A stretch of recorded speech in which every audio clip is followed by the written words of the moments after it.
Yo, what is going on YouTube? It is your boy GZTV, and we are back with another video. And in this video, we are here with the 4th episode of Season 4, the final season that is currently out on Netflix right now of You. We have Hampsie. A decent amount happened in this episode. It was actually quite eventful. So let's just go through the events in somewhat quick fashion, and then talk about it a little bit. That's going to be the video. So the police are oh so grateful to Joe for his tip, which apparently checked out. They would love to hear about his other leads.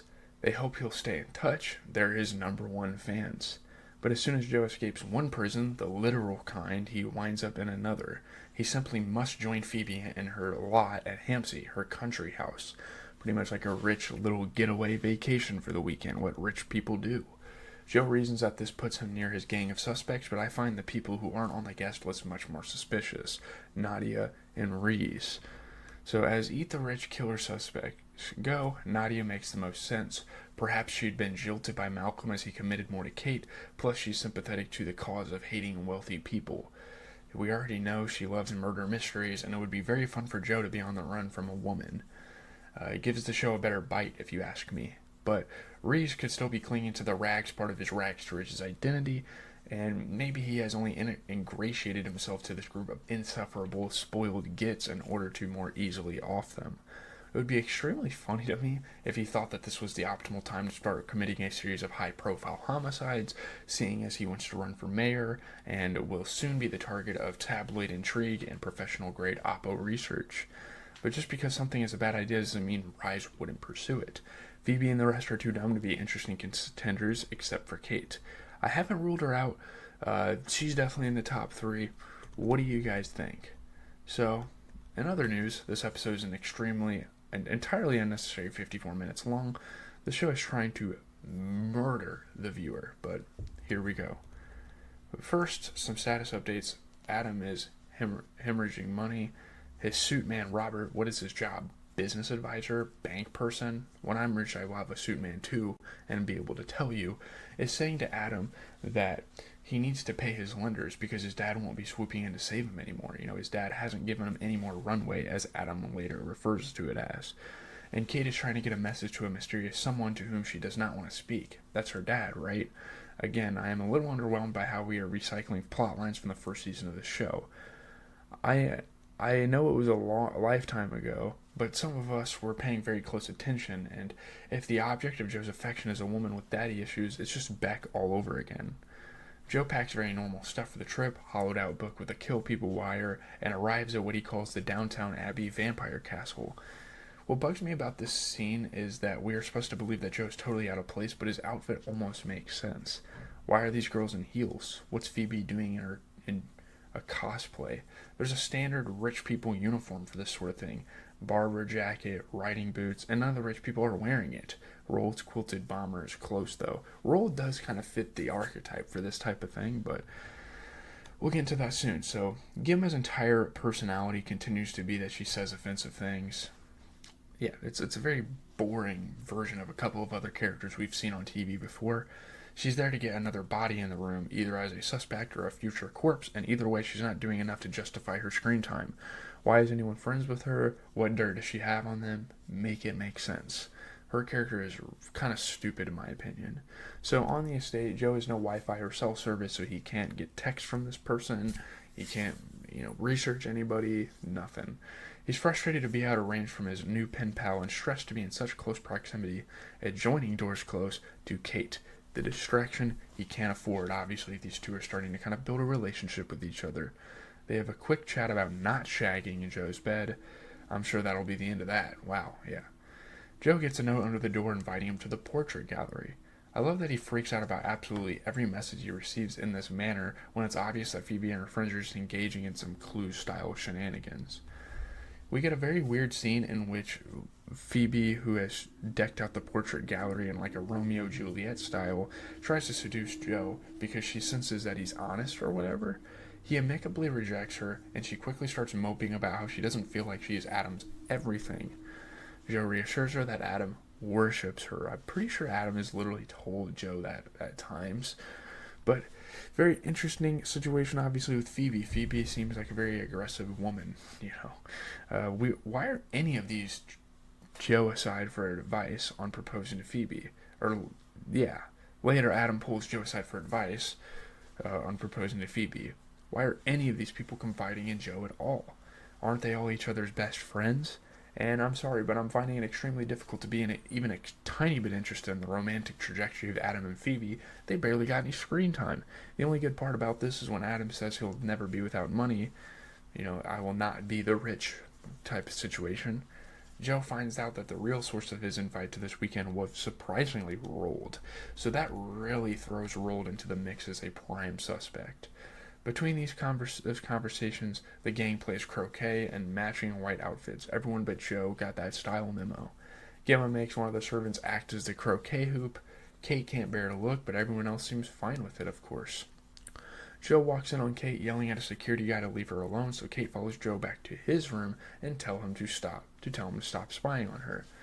Good luck with that, Kate. Then she asks him for an exceptionally platonic favor, in untangling her necklace, the nape of the neck. Sensual piano music, soft glowy lighting, tingly feelings, but no, it's a bad idea. Paragons of self-control, these two. Roald steals Phoebe away for a pre-dinner swim, Kate, and Joe uses this time to snoop in Roald's room. The guy travels with his watch collection. Not sure if that makes him a psycho killer, but it's not like the most normal behavior. It could be some Patrick Bateman type shit. Joe looks through Roald's camera roll and finds a lot of creepy upskirt photos of Kate. Joe used to steal dirty underwear from his unsuspecting crush's homes, but this is a bridge too far for a valiant, changed man. So in the morning, Kate sits next to Joe at breakfast. She could have sat anywhere, so this is getting somewhere. Meanwhile, Gemma is still harassing the employees. This is confusing me. Not least because Phoebe, the group's supposed girl with a heart of gold, is the host, so doesn't she have the power to tell Gemma to stop abusing her staff? Isn't Phoebe the one who treated Vic like family? A little character consistency would go a long way here. Kate confides in Joe that she actually despises Gemma. Roald can tell to his dismay that Kate and Joe are getting close, especially when she blows off his tennis invite, so he leaps at the chance to go hunting with Joe instead. Just a couple of dudes and their rifles shooting formerly caged birds out of the sky. During this lovely bonding excursion in the woods, Roald tells Joe that he and Kate have known each other since they went to the same Rhode Island boarding school, which Kate got shipped off to back when her mom was suicidal. So we start to learn more about Kate's family through Roald, which is probably not what Joe wanted. Roald has always looked out for Kate, and he always will, okay? Having established that, Roald drags Malcolm as a taker, a liar, and a joke, and calls Simon a black hole. Joe notes to himself that Roald is a seething ball of rage. Roald aims his rifle at Joe, but before he can, up and kill this guy he barely knows, Kate intervenes. So a lot of stuff is pointing at the fact that Roald is the you. She accuses Roald of being a bully. He accuses her of having a thing for lost little boys. Roald thinks he is Kate's equal and that they belong together. This is all very, I'm the quarterback and you're the lead cheerleader, so we have to be a couple for two people who, I take it, are supposed to be like 30. She's not interested in playing out that particular fantasy with him because she swears that they are different. It's a really immature, weird thing from Roald here. Maybe Kate killed all those clowns. She does seem to hate basically everyone she knows, so she's looking like a suspect at all. It's in between her and Roald, really. So time for yet another wardrobe change. How did Joe know to pack this outfit? Or did Phoebe provide him with a suit? Of course, Joe is hopeless at putting on cufflinks because he and Kate need to have another moment when they can be within nuzzling distance while he thinks intensely about her earlobes. This time, the only thing they can stop themselves from doing is kissing on the mouth. So much for self-restraint. And I know this isn't the point of this scene, but Joe's got some fire flow there. Joe's developing the flow on this show. Dinner chatter is all very chill and lighthearted. Roald asks Joe, the normie representative, if he resents the rich.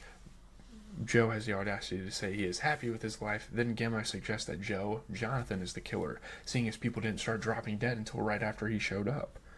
I've been hard on her the whole time, so I'll give her this. Accusing Joe of having a whole bargain bin Colin Firth thing is very funny. But this is all cut short when Phoebe pretends to be dead in the arms of her put-upon staff, announcing the onset of a murder mystery party. Apparently this is a Hampsie house tradition, but to keep it up, considering the context, is quite the choice. Joe cannot believe they're doing this unironically, and neither can I. This was kind of a wild thing that they went for this episode. Although Joe was hoping to use this time to go back to Roald's room, he runs into Kate instead, who confesses that her dad is the biggest baddie of them all. Tom Lockwood, extremely fake-sounding name, a corporate raider who helps CEOs cleanse their records of sexual assault allegations, keeps cancer in kids' waters, that type of thing. The drinking water. She hates him, but she's his favorite daughter, and their estrangement did not stop him from sending security against her wishes to guard her at this house. I kill her as the perfect excuse for him to protect me, aka get in my life, which sounds familiar. Beck. My story isn't as exciting as yours, says the man who murdered his wife, faked his own death to get out of a shitty marriage, and fully abandoned his son and Madre Linda. Joe believes we can be whoever we want. Well, yeah, I mean, you would think that now, wouldn't you? Joe reminds himself that he cannot fall in love. Phoebe catches Adam hitting on one of her employees, while Roald catches Joe going through his stuff again. Roald accuses Joe of being the killer, then shoves him out of the window. Joe lands in a bush. Roald was not aiming to kill. How on earth did Joe think he wouldn't get caught pawing through Roald's things? He's getting quite fucking sloppy. Joe hears what he thinks is a real scream, and he bolts back into the house, bellowing Kate's name like a madman. He finds her standing over the dead body of Gemma, holding a knife, and looking awfully despondent. Maybe this will be the thing that finally makes her cry? I'm not really sure. We got some crazy stuff going on. It's very possible that this is RU. Either that or Roald framed her. I think now we've kind of narrowed it down 4 episodes into the season, which I think is kind of an interesting way to pace this one. So I guess either Kate or Roald or someone else framed her. We're not really sure. We have to watch the next episode this Sunday, which I'm super excited for, because this season I feel like has had some of the best cliffhangers of the entire show run. So there you have it. Leave a like, comment, and subscribe. Tomorrow you're getting a Mutt episode. I pulled a couple pretty good cards. We built our team up solidly, and we're probably going to buy another huge player for the squad. So tune into that if you're a big Madden fan. Sorry if these videos aren't edited. These are kind of my chill videos for the week. So, yeah, peace out, guys.